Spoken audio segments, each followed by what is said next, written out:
Ironically, you think, well, my God, our government is going to do whatever they can to prevent inflation. No. Governments like inflation. They invent inflation. They create inflation. Why? When you're in a gold standard, what are you locked into? However much gold you got. If you can't redeem it, you can't spend it. That's the way it is. Right? But governments always want to spend more money than they've got. They buy votes. They stay in power. They give out goodies. They reward their friends. Every government in the history of the world overspends. So how do they pay for it? They create inflation. They print money. Well, what did they do before the invention of the printing press and money was coins? Well, they cheapened the metal content of the coins.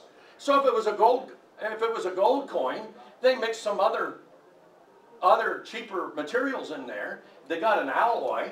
And what did people used to do with their gold coins? They'd bite them. Why? To see if it was real gold. You know what that was? That was inflation. Back then you had to bite your money to see what its value was. Now today, what have we got? We have a printing press. So we don't have to bite our money, we just print it. What is that money worth?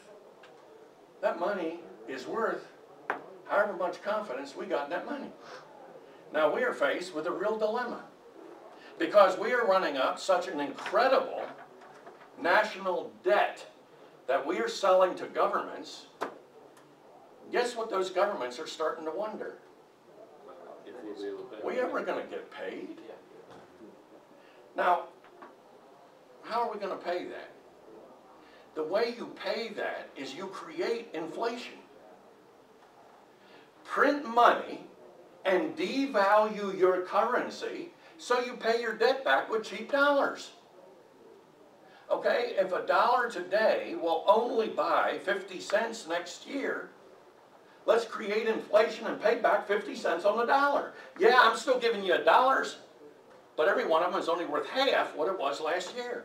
I just got a 50% discount on my debt. Now, how does that work? So governments deliberately create inflation. It's always been like this.